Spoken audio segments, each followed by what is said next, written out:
Welcome, welcome, welcome, everybody, to the first edition of Liberation Lounge After Dark. Woo, woo. We are so incredibly excited. Thank you so much for joining us. We are here for episode 7. Y'all have been hanging tough with us, which I am so incredibly excited about. Thank you for all of your amazing support. I have been hearing you. I listen to you. Because some of you are like, oh my gosh, I wish I could catch it live sometimes, but during the day I'm at work, I'm busy, I'm with clients.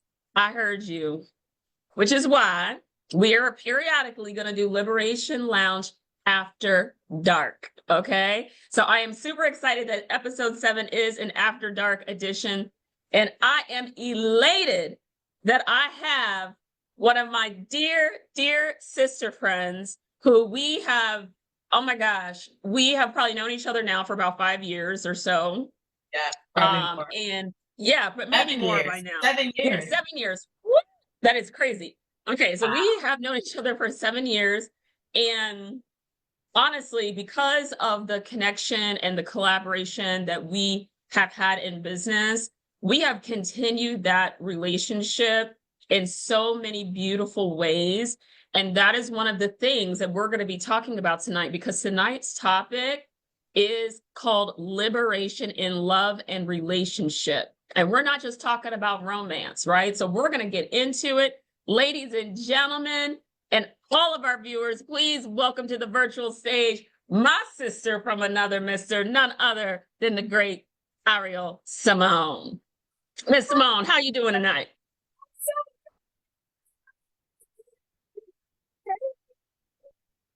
Oh my God, we are elated to have you. We are elated to have you. So I'm gonna do a quick sound check. Sound check, check, check. Can you hear me? Yep, I can hear you. Can you hear me? Okay. Yes, I can hear you. Awesome. Okay, good. Awesome. All right. Awesome, y'all. Well, we're going to get into it. We are going to get into it tonight. Ariel and I talk almost every single day and have for several years now. And I'm just so grateful for the relationship that we have built and the connectivity that we have created because of the way in which we're choosing to be with ourselves, with each other, and in the world. And I'm going to say it one more time.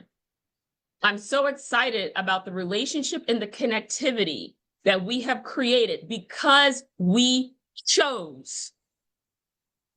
We chose how we wanted to be with ourselves, with each other, and how we wanted to show up in the world. And we found alignment in that. We found alignment in that.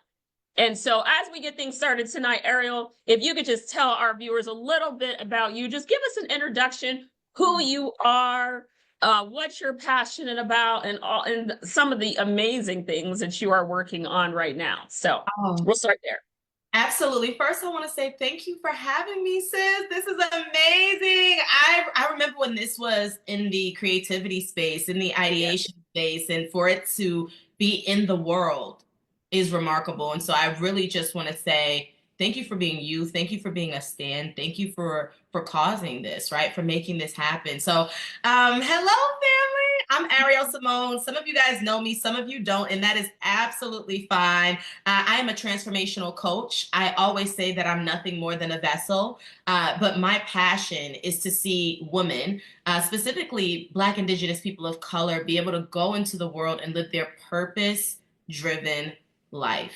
And it's so critical to recognize that the manufacturer made no mistakes, that we are all here on purpose. We're all here for a reason. And what would it look like if we left this earth completely empty, right? And so I love to journey with business owners, solopreneurs, and women to do that. And I'm also a marketing strategist. Like I believe that your business, it's literally the vision out in the world. And how do we communicate that? And yes, sales happen, but how do we communicate that through your voice, your marketing strategy, and really digging in so that your purpose is fulfilled? So yeah.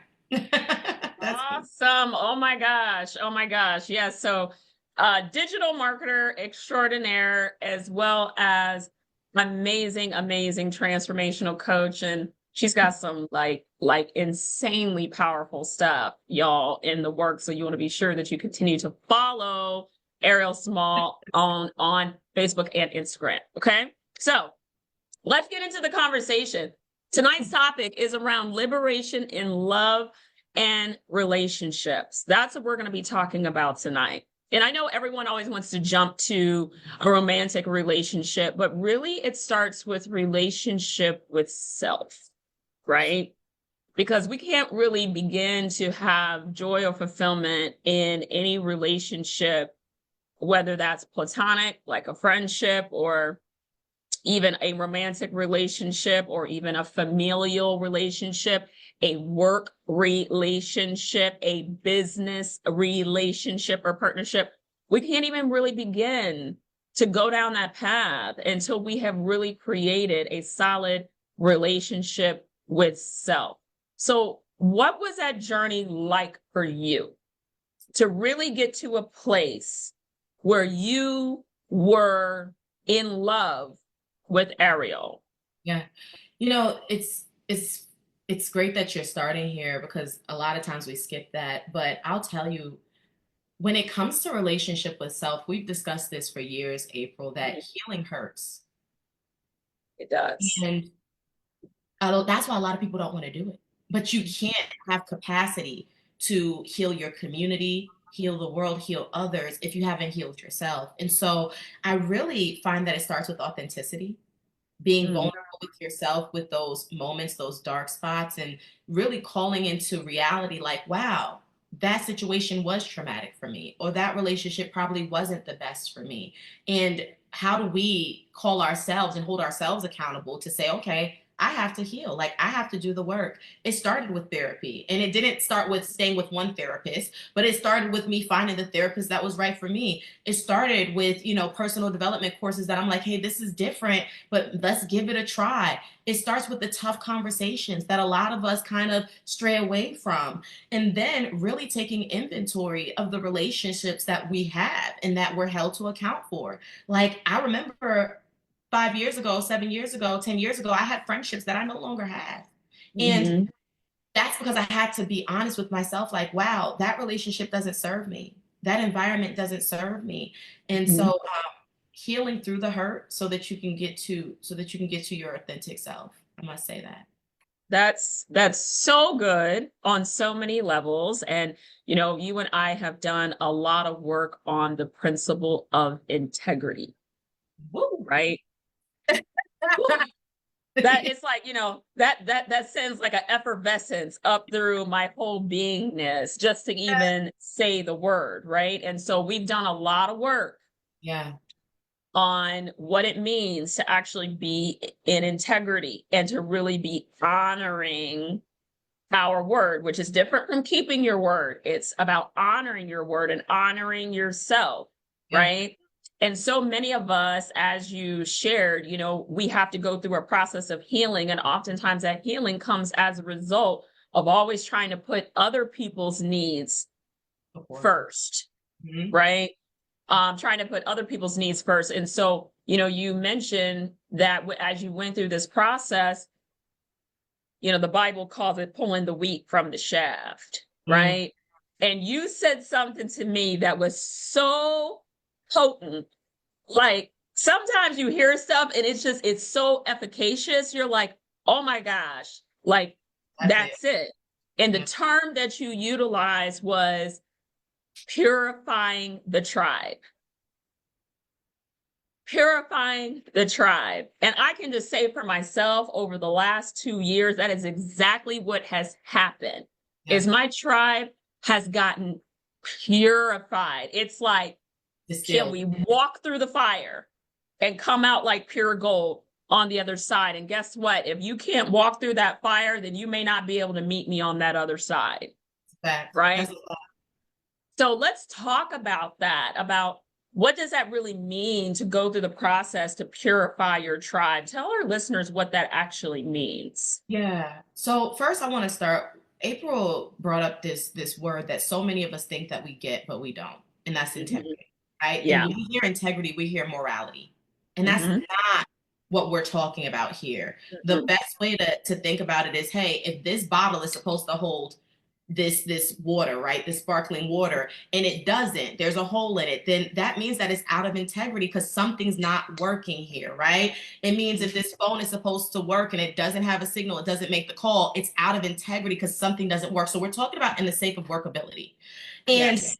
when we talk about the purified tribe, a lot of us say we have 10 friends, we have 20 friends, we have like, you know, like we have all this, like, no.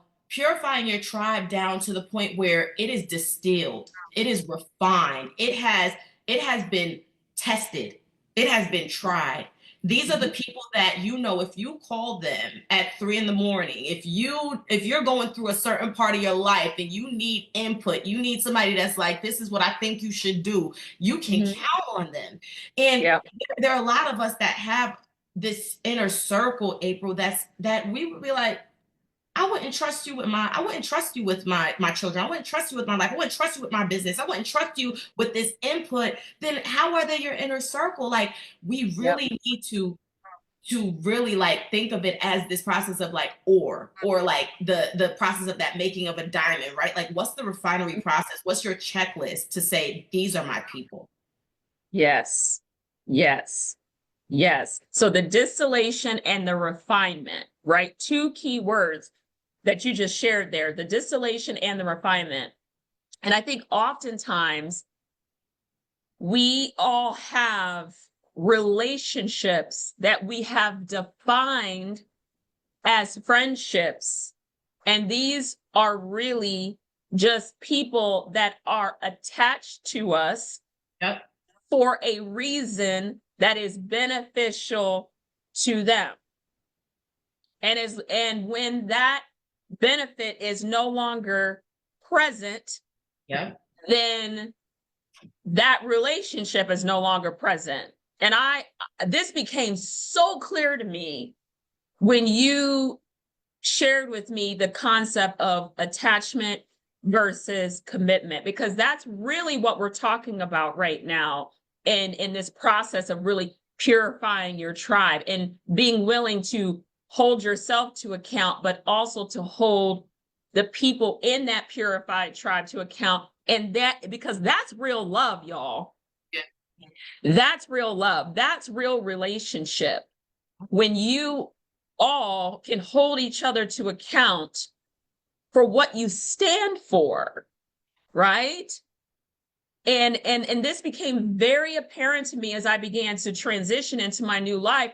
I had all these people that I thought I had relationships with and that I thought I had friendships with. And what I quickly began to realize after you had the conversation with me about attachment versus commitment, I said, oh, really just had a bunch of attachments. And attachments where you're there. Attachments weighing you down. you turn into bad lady, you gone. It's so powerful, so powerful. So, maybe you can talk a little bit about what that means when someone has an attachment to you, but they really are not committed to you. Let me say it like this. So, because this conversation happened, and this was a realization for me. One of my coaches had to have this conversation with me, and it opened up access for other areas of my life where I'm like, wow, that person wasn't for me. They were for their vision. They were for their mission. And I was a cog that fit into that wheel. Like, and this is for a lot of high performers out there. I'm talking to you. Have you ever had the phone calls like, hey, I got this going on. Do you want to be down? Or, hey, I have this happening. You're like, no, I'm really about this. And they're like, oh, okay, but this could do this. Like, and they're trying to fit you into their puzzle piece, fit you into their vision. And you're like, but that's not really where I'm trying to be at, you know? And so you see the relationship will dissipate or teeter totter because you no longer serve them in a certain capacity. So, boom, you have attachments. The way I describe attachment is you have, for the ladies out there, it's like, oh, yeah, I want a guy, he's 6'2", he's chocolate, he got a beard. If anybody's out there that's like that, I'm single. No, right? He does this, he's like that. And you're attached to a particular type of dude, right? Yeah. But a committed relationship, somebody that's not attached but is committed to you, this person is with you regardless of the season. Mm-hmm. I was committed to April.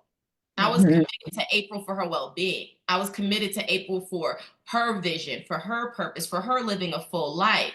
And Mm-hmm. regardless of what that looked like, I was committed to my friend. It didn't have to look one particular way because our relationship has transitioned into many different like lives. Like we've done so like we probably lived 4 lives together by this time. Yep. But we're committed through what it looks like. So in a relationship, it's you're committed to the guy even when he's sick. You're committed to the guy when he's a business owner if he has to go back to the 9 to 5. You're committed to the guy if he shaves his beard. Do not shave Mm-hmm. your beard, sir. But you're committed. And this is crucial because this is what purifies your tribe.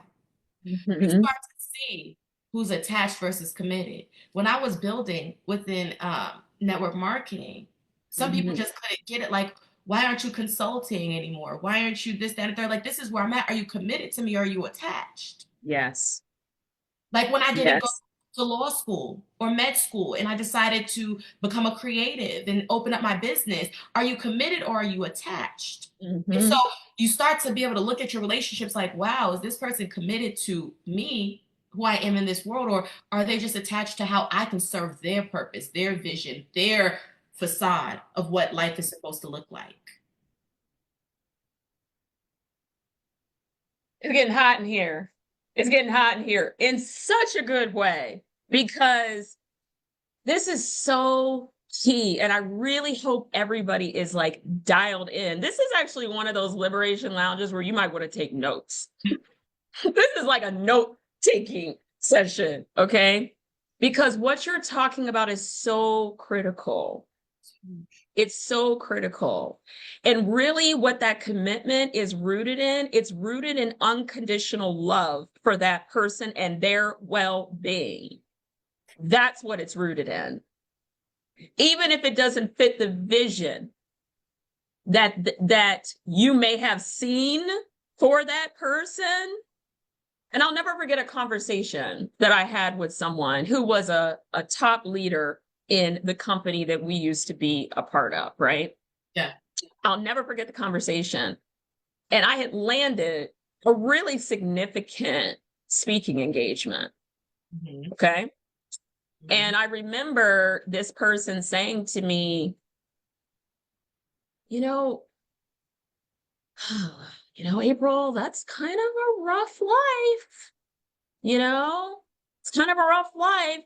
And it's very demanding. And I'm thinking to myself, it can't be no more demanding than these 21 hours a day I've been working for the last 15 years. Can't be more demanding than that. Hell no. Right? And so what that showed me in that moment, even though I didn't have words for it, I didn't have words of attachment versus committed. Yeah. But I didn't have words for it, but I was able to recognize that this person was really only concerned about my well-being if it fit within the confines of what they felt was best for me, right? And if it looked different, it was not okay. In fact, they tried to talk me out of it. Absolutely. Right. So that's when it became very apparent to me, this attachment versus commitment. So you keep going. Just to add to that, just a little cherry on top of little sprinkles is I want us to buyer beware, because it doesn't always show up the way that we would think about it. Because, for example, April just said it didn't land in language, right? April Joy is like, it didn't land in language, but it landed in energy, it landed in feeling. And what also happens is we get this duality of, but I know this person cares for me, I know this person considers me, but they're dealing with construct, they're dealing with limiting beliefs, they're dealing with the only way that they've seen life. Like, I love my mom. She did not mean any harm to me when she was like, no, go to law school, go to med school. She didn't mean any harm. You get what I'm saying? That was just what she knew was going to work. And I knew for me that wasn't going to work. So it shows up in so many ways, attachment, commitment. It absolutely does. And I think what I learned from that, right? One of the things that, we have learned through all of our education that we've been going through over these, months and years is how important it is to understand that people are typically only communicating and sharing from what my brother Kurt calls whatever they have been told, taught, or thought, right?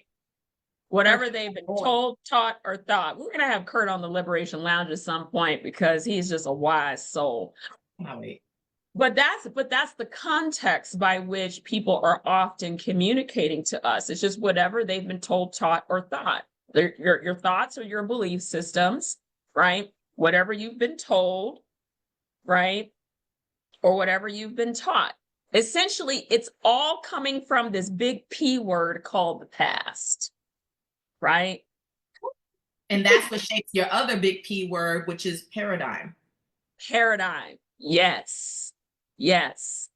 So your past and that person's past, right, is what's shaping your paradigm. And so and I can have so much grace and compassion now for that conversation. Honestly, at first it kind of pissed me off. Okay. But now I have great compassion for that conversation because I have a framework and a context from which to place it, right? I didn't have a framework and I didn't have a context originally, but now I do. And I said, now I'm like, oh, okay, that person was communicating to me from a standpoint of whatever they had been told, taught, and thought, right? And it's coming from their past, right? It's coming from their past because they had also done some public speaking in their past, right? And so it was, we don't realize sometimes in the moment how other people's past are being inadvertently, projected onto us. So if you're just joining the conversation, y'all, we're talking about the purification of the tribe, right? We're talking about the purification of the tribe. So whoever your inner circle is, what are the things that you have in place and that you and your inner circle are holding each other to account to help usher each other into their highest good, into their purpose, into true joy and fulfillment, even if that looks different than how you knew that person when you first met them, right? And so that's what I've really enjoyed, Ariel, about our relationship is that, okay, we went from, strangers, didn't know each other, acquaintances, business partners, right?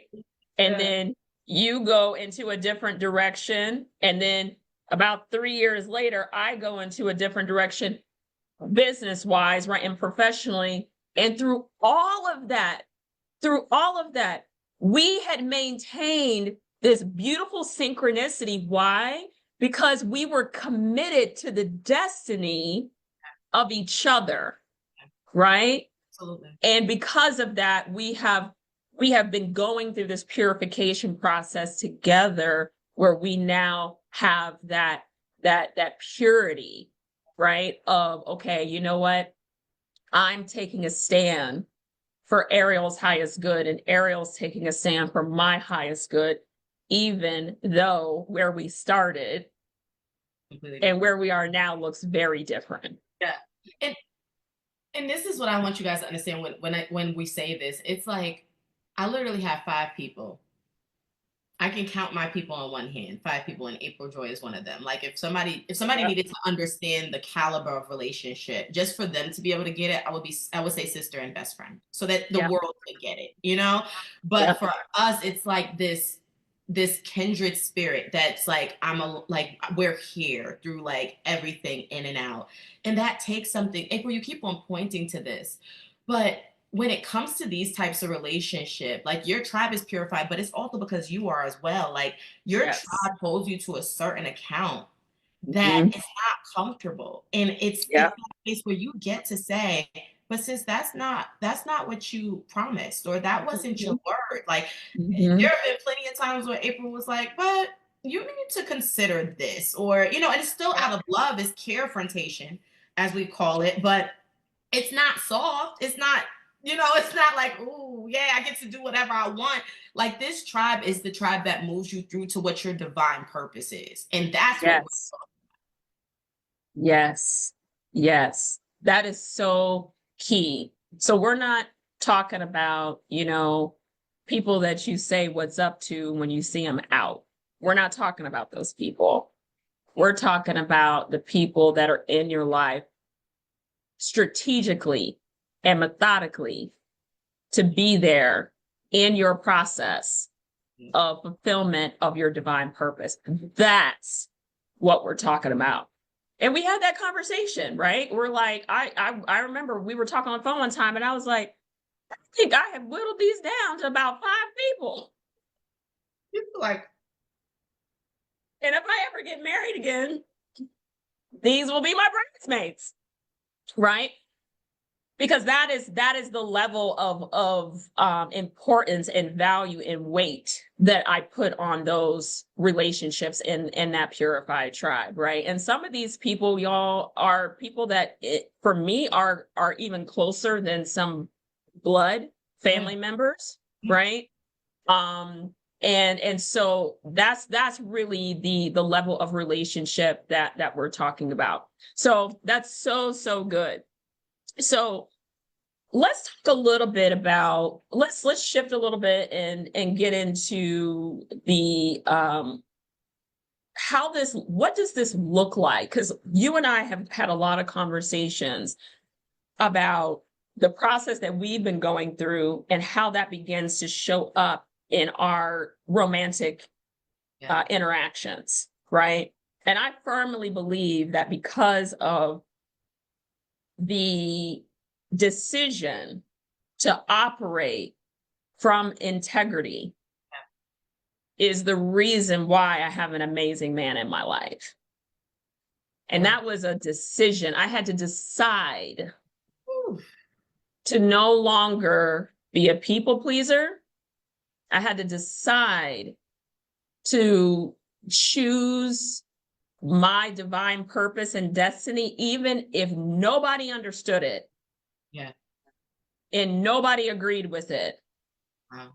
And I believe that because those decisions were made a year and 3 months later, it was like, boom, right? And I believe that that happens not just in our romantic endeavors. I believe that the right opportunities, the right people, the right connections, the right places, things just start to show up when you really get rooted in this thing called integrity. I love what my friend Paula said. Paula said, without integrity, nothing works. Nothing. It's a, can we open it? Let's open this world Let's up. open it up. Let's Okay, open it up. let's open integrity up for a second. Yeah. So we know. Let's just do it like this. Let's put it in the context of flying a plane. Mm-hmm. Okay. The plane is supposed to take off and land at a certain time, right? The pilot, the captains are supposed to go through a checklist. You know, the bags are supposed to be loaded within a certain time. People are supposed to come onto the airplane within a certain amount of time. The flight attendants are supposed to do. Imagine if things weren't workable at any step of this operation. Not if one thing wasn't workable, nothing works. Okay, people's bags have been missing before. Did that work for you when you got to Dubai? No. Like checklists have been messed up before. We know what happens with that when it comes to the pilots, right? We know about when the aircraft isn't loaded on time in a timely manner, when planes are stuck on the ramp. So I really want us to get that it has this ripple effect. It has this butterfly effect of things that are like, oh, this messes like one thing, one domino out of whack throws everything off. Yes. So like April, what you're speaking to is just so powerful because my coach told me, she was like, if you want to build something larger and bigger than life, then ask yourself if your foundation of integrity can handle that. And I was like if I want to build something, like she was like, if your foundation of integrity is a 2x2, that's what you can build, a 2x2. And some of us are like, damn, why isn't life working for me? Because your foundation of integrity is a 2x2. Yeah. If you want a 7-figure business, but you can't handle a $700 business, then your Mhm. foundation of integrity is out. It's like, so what is not working in these Yeah. areas of your life? And start to really be authentic and heal that so Yeah. that you can start building it. Because I'm gonna tell you straight up, I don't got my dream man yet, but I'm building my foundation of integrity. Yes. And Yes. I'm not accepting no crap either. Like, you feel Oh, I tell you what, I wish somebody, all right, I'm 45. Okay. Ariel's 30 something. Okay. yeah. All right. I wish somebody had this conversation with me in my 20s. I wish somebody would have had the integrity conversation with me in my 20s, because it could save you a lot of pain, hurt, and frustration, honestly. And so this is part of the reason why we're having these conversations, real talk with real women, because this is about knowing how we can operate from a place of integrity for ourselves, no matter where you are in the phase of life. But most certainly, if you have young women in your life, we have got to have the integrity conversation with them sooner than later, y'all. We have to have the integrity conversation, because just like Ariel just said, if something is out of integrity, and I don't care what it is, it could be you're out of integrity in a relationship with a parent. Mhm. It could be you're out of integrity in your marriage. It could be you're out of integrity with yourself. It could be you're out of integrity because you know that you are in a business or in a job that you know you're not supposed to be in, but you're still there, right?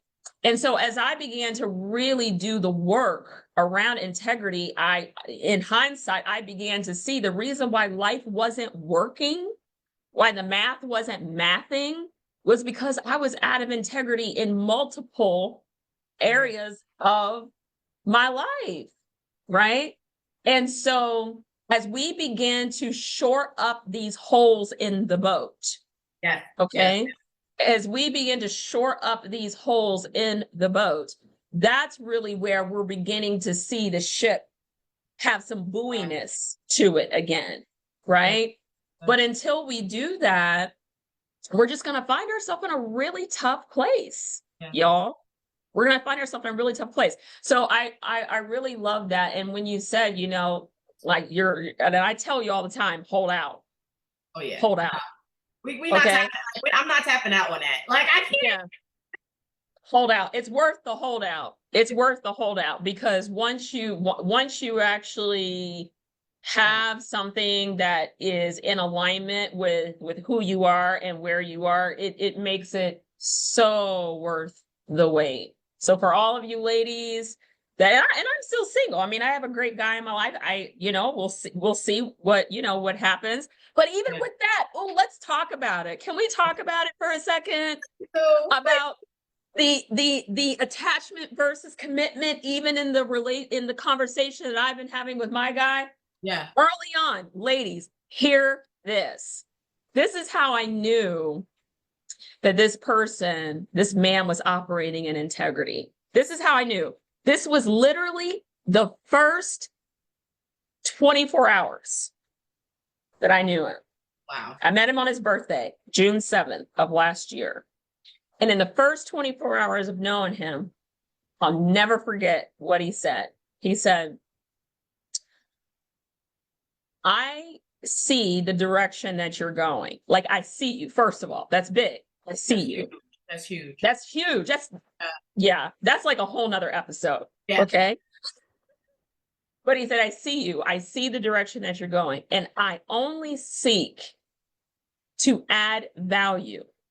If I cannot add value to your life, I will graciously tap out. I will allow you be, because I don't want to be a distraction to your purpose. Can I tell you I have hope? Because it just see my eyes right now? it took me out. It took me out. It was like, never heard these words come out of a man's mouth in his whole life. It took me 45 years. But if you can't love me, walk away. Man. So powerful, y'all. So when we talk about that attachment versus commitment, and Ariel and I think had already had that conversation. So I was able to identify, I said, oh, this person is committed to my destiny, even if he's not a part of it. But this is the key part though, that because you were so shored up, April, because you knew where you were going, because you had a clear intention for what your life was doing, operating, and creating, you exuded that. And so now someone comes into your life and it's like, oh, I have to deal with that head on. Now, God granted, mature, all of that good stuff comes into account, but it's because you were so locked in on your foundational buildings, because you were so in integrity that it's like everything around you has to get shored up. I hope that you guys are picking up on that. Like, it's not because of who people are, it's because of who you are. Yes. Yes. That's exactly it. And that's how I knew this was worth exploring. That's good. That's how I knew. I was like, oh, he wants best for me, period. Yeah. Period. And we have that, what I call relationship check-in. We have a relationship check-in conversation every few weeks. Actually, we're very intentional about that. And he always says to me, he's like, look, if there's ever a point where, you feel like I'm being a distraction, or if I feel like I'm not adding value, we need to have a conversation, because I want to be sure that you stay on the trajectory that you're meant to go. He's like, that's actually my number one priority, is that you stay on the trajectory that you're meant to be on. I only want to add, support, encourage, inspire, which is all he has done, right? Since we have been dating. But I really just want to re-emphasize that. So ladies, when we're having these conversations and we're in our singlehood, and when we are dating and we're seeing, what's out there, we've got to really be paying attention to the words that are coming out of other people's mouths, and not just hearing what we want to hear. We need to hear what's actually being said, right? And I can just say for myself, that's the first time I've ever heard those words. I never heard them. And it was followed up by the actions aligned. And the actions aligned. It was like lock and step. Yes. Lock and, 8 months later, still, like, right?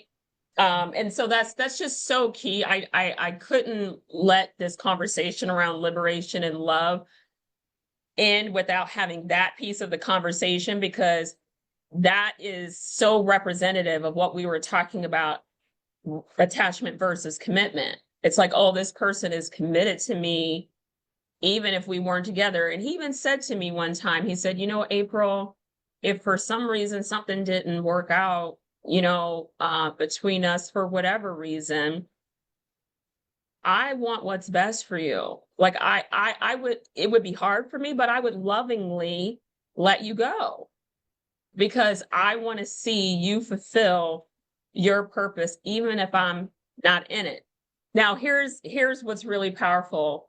Many people in my tribe, right? Those that are in my tribe know that I'm in the process of exploring international living, right? And I'm just checking out different, countries. It's like, okay, is this your first time saying this publicly? I think it is probably publicly, yeah. And so, so I'm in the process of, I'm checking it out. I'm in the investigative phase, right? And so I remember when I came back from my 14-day trip in Europe, Mhm. and I was like, man, I could move there. I could move to Portugal tomorrow. And you know what he said? I think you should. I think you should. I'm If telling that's you, what you want to do. I'm a little more selfish than that. Like, I'm like, wait, hold on, like, let's talk about this real quick because we're supposed to have quarterly masterminds, and am I coming to you? Am I coming to you? But April, like, you know what it is too, that is because let's even backtrack. Like, this came out of a space of you being so committed to where you were going, regardless. Yes. Like, you weren't attached. So, Yes. like, whoa, right? Yeah. Like, you can't even be it. Like, individually, we can't be attached to what Yeah. something looks like. We have to be committed to the purpose Yeah. that we're fulfilling. And Yes. it's like only because you weren't attached, you got committed. Yeah. Life took a complete change, Yeah. and you stayed grounded in that commitment Yeah. because everybody's not going to be grounded in that. You know what I'm saying? Like, some Yeah. people are going to be attached Yes. for themselves. They're attached to they're attached to the BMWs, they're attached to the house, they're attached to the family life, what it looks like. And so because you were committed, you were able to create this new life, new world for yourself, and out of this comes another space of commitment. Yes. Yes. And that's so key. When we talk about being committed to what it is that you see for yourself, right? And so that's actually a whole nother episode because that's the work that I have been doing. Many people have been seeing me do, right? And talking about the importance of walking in purpose, even if it looks very different than what you thought, Yeah. right? And don't allow, oh, hear me on this, y'all. Don't allow people to hold you hostage to the person that you once were. Okay? Don't allow people to hold you hostage to the person that you once were or how they knew you, right? You have the power and you evolve. We all do as human beings. We evolve. We don't have to be in the same business, in the same job, in the same relationship, in the same city, even in the same country. We don't have to have the same spiritual beliefs. Everything has the ability to evolve.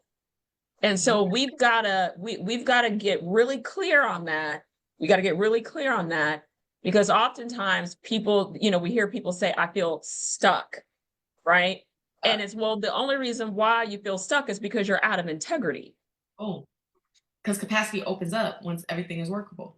Yes, capacity opens up once everything is workable. So such a powerful conversation, y'all. So we've talked about the process of purifying your tribe, right? We've talked about my story of what liberation actually looks like in your romantic endeavors, and I hope I've given you some good insight to what that can actually look like. And I remember years ago, I was still living in Chicago, single woman in my 20s, and I met a woman, I believe she was a Buddhist. Okay. If I remember correctly, I met her at an event and we were having this conversation just about the purpose of relationships. And she said something to me that I never forgot. And she said, a lot of people are in relationship. And I think she used the word, they get very attached, like, you're mine, right? Yeah. And we hear people say it, my person, right? So they get it's like this weird energy attachment that we get with other people, especially when we're like in relationship. It's like there's like jealousy it's weird stuff, actually, when you stop and think about it. And I remember what this woman said. I never forgot it. And she said, April, I've come to learn that the purpose of relationships is to help the other person reach their highest good. That's the reason why you're in that person's life, is to help the other person reach their highest good. It's not so y'all can be exactly the same. or do all the same stuff. It's so that you can help them reach their highest good. And I never forgot that. I probably heard that at 25 years old. Wow. So when I saw this man come into my life and he was speaking that language of like, hey, I'm only here to help you achieve your highest good. I'm only here to add value. I'm only here to help you, reach your highest potential, whatever your God-given purpose is. If I'm not doing that, then I don't really have any value Absolutely. here. Yeah. Wow. Right. And I never forgot that. So I think that's really important that as we begin to engage in relationship, whether that is a platonic relationship, a business relationship, a friendship, or something on a romantic side, that we have to understand the purpose that we're really meant to play within that person's life. Sis, you know why that's so good? Because I was talking to, like I was talking to Auntie. Mm-hmm. And I Love was Auntie. love Auntie. And I was like, my relationships that I have with my purified tribe, it just Mm-hmm. feels like both parties are just giving, giving, Yes. giving. And so it's like you're automatically full because it's like, and nobody's worried about tit for tat. Nobody's worried Yep. about, oh, I did this for that person. I did like, nah, it's just like Yep. it's never a question, never a thought. And you just that landed in a language for me. Yep. You're operating from a state of pure abundance. Literally. Like there's no scarcity in that at all. That's Right? There's no scarcity in that. And mm, it reminded me of another conversation I had with a colleague of mine. This is years ago when I was in corporate. He was from Canada yeah. and he worked with his wife. So we all worked at the same company together. And I used to marvel at the fluidity of their marriage. I marveled at it. It was so fluid and so free. Mm. It was so fluid and so free.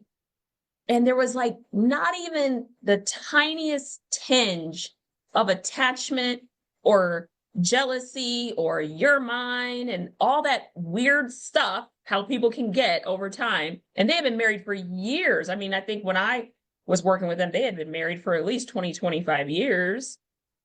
She was in sales, he was in operations, Wow. right? They were part of like the original Oh, yeah. crew who got this company started out of Montreal.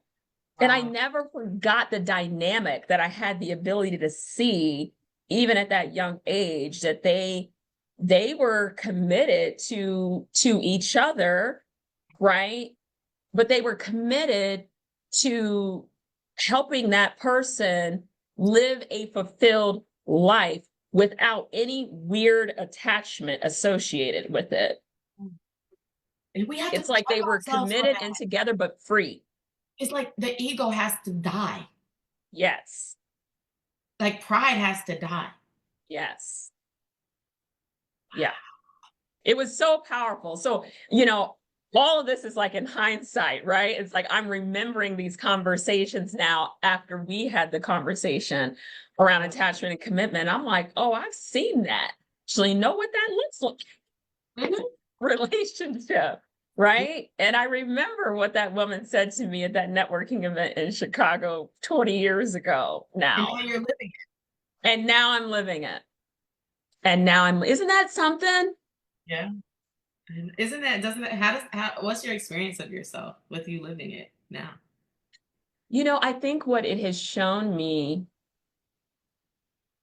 is the power of the seed, Mm. right? It's like being able to work with that couple. There was a seed that was planted of this is what it can look like, right? And that conversation with that woman at that networking event about the purpose of you being in that person's life is really to help them achieve their highest good. These were seeds Yeah. that were planted 20 Mm. years later are coming into harvest. So I think what I'm present to in this conversation is just how important it is that when we get those seeds, that we not just bypass them. I'm talking about a conversation at a networking event when I was 25. Y'all, I'm 45 now. Like, it was that potent. Yeah, water it. Yes. So I really hope that this conversation has blessed y'all tonight. It has blessed me. Oh my gosh. You know, I know so many have reached out and said, gosh, I got so much, you know, out of the conversation that you had with your guests. And man, that was like so what I needed on that day. And I know that there are many of you right now that are feeling that exact same way. It's a conversation that many of you needed. And if it wasn't needed for you, trust and believe there is somebody in your life that needs this conversation. Pass it along. Yes. So pass it along, okay? So we will make this episode shareable as we do with all of our episodes. It will be it has the ability to be publicly shared. And so I want to ask y'all to please share this episode on your timeline, because I can promise you that there is someone who's going to, in your life and in your community, that's going to need to hear this conversation. So, ladies and gentlemen, that is episode 7, and it is a wrap. And so it has been my honor and my privilege to have the great Ariel Samone with us tonight. My best friend, my sister, just I mean, she is like my mirror. She is my mirror. Wow. She is my mirror. I love you. I appreciate you for who you are. And thank you for taking a stand for yourself and going through the refiner's fire, because that is what inspired me and has inspired many others to do the exact same thing. And thank you for journeying with me. I think that's the word, journeying with me on this road to divine purpose and fulfillment, because that is what the Liberation Lounge is all about. So, ladies and gentlemen, thank you so much for joining us tonight. You will see us next Tuesday back at 12 p.m. Eastern for another episode 8 of the Liberation Lounge, with another very, very powerful woman, because here at the Liberation Lounge, this is where we have real talk with real women. Thanks so much, everybody. Boom! Mic drop. Thank you, Ariel. Love you. We shall see you soon. Take care. Bye for now, everybody.